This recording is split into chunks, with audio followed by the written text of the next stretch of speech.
¿Qué tal, amigos y amigas? Reciban un cordial saludo. Mi nombre es Elvis Orellana Espinosa, soy psicólogo de profesión.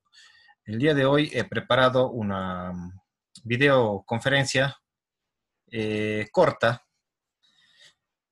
sobre la relación entre psicología, economía y marketing, ya que son tres campos que tengo una cierta experiencia y conocimiento.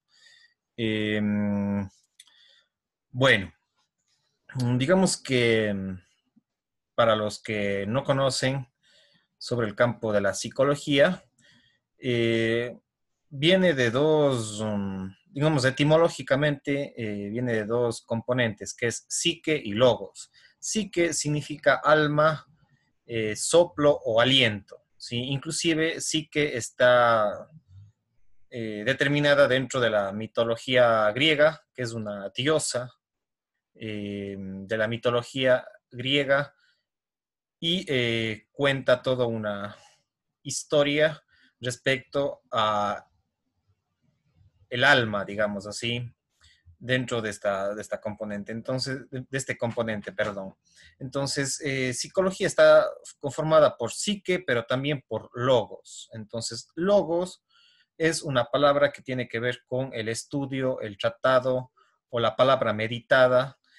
También es un tipo de discurso que se construye. Entonces, esos serían los significados de psique y de logos. Uniendo estas dos, corresponde a lo que es el estudio, el tratado del alma, el estudio, el tratado del espíritu eh, y también del comportamiento humano. Y en lo que respecta a la psicología, digamos que en la historia la psicología surge con mayor énfasis en Europa, especialmente en mediados del siglo XIX, en la segunda mitad del siglo XIX, en el contexto europeo. Concretamente, por ejemplo, en Alemania, en Suiza, y después también ya en el siglo XX en los Estados Unidos se va desarrollando en base a lo que se generó inicialmente en el continente, en el viejo continente o Europa.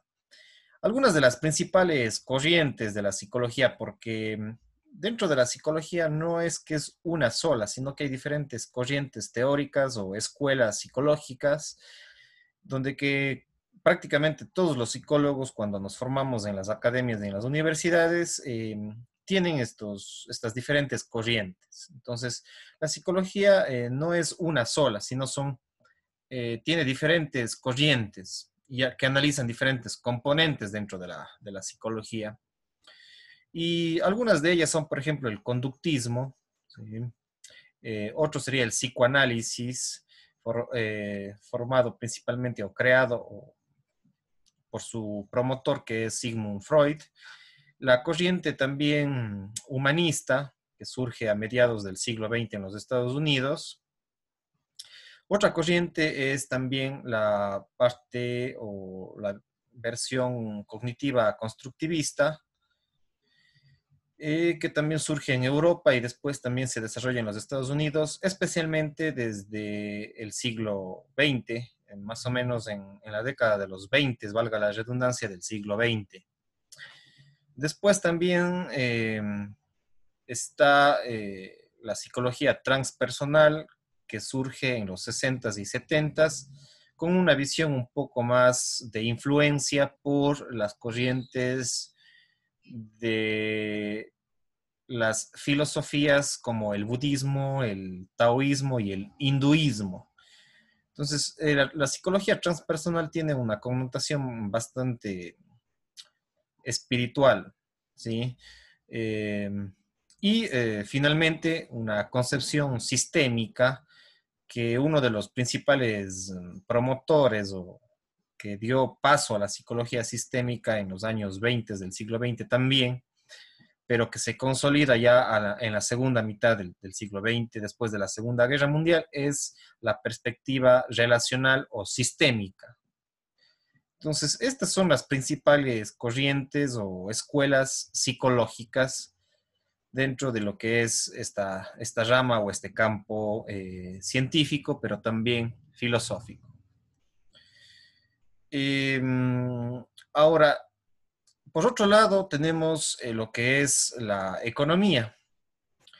La economía como tal surge, bueno, inclusive hay gente que dice que surgió mm, en la época de los griegos, 2000 o 3000 años antes de Cristo, pero se va a consolidar ya como una rama racionalista, incluso hasta cierto punto científica, eh, especialmente desde la modernidad europea, en el siglo, principalmente en los siglos XV y el siglo XVI, y concretamente con los imperios europeos que de alguna manera se expanden y conquistan otros territorios, como por ejemplo África, Asia y también América. Entonces, ahí se va a desarrollar lo que es la economía. Y dentro de la economía, digamos que hay varias escuelas, ¿sí? Pero digamos que hay tres corrientes grandes. Hay tres corrientes grandes. Por un lado está el mercantilismo ligado a los reinados de la Edad Media, incluso hasta la Edad Moderna, donde que se basa una visión de acumulación de materiales preciosos como el oro, la plata, el bronce, entre otros. Entonces, con los imperios europeos en los diferentes conquistas a lo largo del mundo, se va a desarrollar una visión de la economía que es la acumulación de estos materiales preciosos y con eso se desarrolla toda una concepción teórica ligado al conservadurismo, a los reinados, a los estados monárquicos y teológicos ligados a lo que es el mercantilismo. Y ahí van a surgir una serie de autores desde el siglo XVI, XVII, inclusive hasta el siglo XVIII, que van a apostar por lo que es el mercantilismo. Después, ya en la Ilustración, en el siglo XVIII especialmente, se van a desarrollar algunos, o una corriente importante, que es el liberalismo, ¿sí? Y que va a hacer un cuestionamiento y una crítica del mercantilismo, y por lo tanto el liberalismo plantea el menos Estado y más mercado, porque la economía del mercantilismo estaba centrado en los imperios y en los reinos monárquicos de la época anterior en Europa. Entonces, ante ello surge una figura bastante importante, incluso muchos dicen que es el fundador de la economía moderna, que es Adam Smith, con un libro relevante que es La riqueza de las naciones, que se va a ir en contra del Estado o los estados monárquicos, mercantilistas y conservadores. Entonces, desde ahí va a surgir el liberalismo en su corriente económica y va a construirse toda una visión ideológica, teórica, investigativa y científica ligado a esta visión de la economía. En algún momento explicaremos un poquito más a fondo cada una de estas corrientes. No soy economista, pero algo sí hemos estudiado en estudios, valga la redundancia, en estudios de posgrado sobre estas corrientes económicas. Y finalmente tenemos lo que es el comunismo, con el surgimiento del pensamiento marxista o de Karl Marx en el mediados del siglo XIX, donde que va a abogar por una lucha de clases, una dictadura del proletariado y un concepto que es el materialismo histórico, y va a cuestionar mucho al Estado burgués y liberal. Entonces, estas son las principales corrientes económicas. Y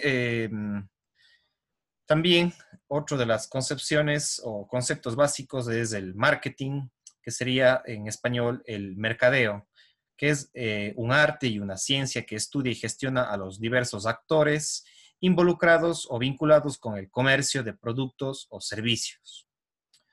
Dentro de estos agentes podemos mencionar, por ejemplo, a los consumidores o clientes. También tenemos a la competencia, ¿sí? Cada empresa tiene o cada negocio tiene su competencia, inclusive cada estado tiene sus competencias, entonces el marketing va a estudiar a la competencia. Es una ciencia y un arte que investiga y conoce a la competencia. También a los proveedores de las materias primas o servicios a esa empresa, la gestión del talento humano, los dueños o accionistas de las empresas y también lo que son los gobiernos como entes de la política pública económica dentro de un determinado territorio o área geográfica. Entonces el marketing apoya y estudia todos estos agentes vinculados con el comercio de productos y servicios. Pero principalmente siempre ha dado más énfasis al estudio y el desarrollo de el conocimiento de la satisfacción de las necesidades de sus clientes. Entonces, estos son los tres conceptos básicos que van a tener relevancia en este canal de psicología, economía y marketing, que de alguna manera generaremos diversos videos educativos en torno a estos tres componentes, conceptos o áreas de la ciencia y las profesiones. Un gusto, su servidor Elvis Orellana Espinosa. Con esto me estoy despidiendo. No se olviden de visitar el canal y también suscribirse al mismo. Estaremos colocando diferentes videos. Pasen bien, un gusto, chao, chao.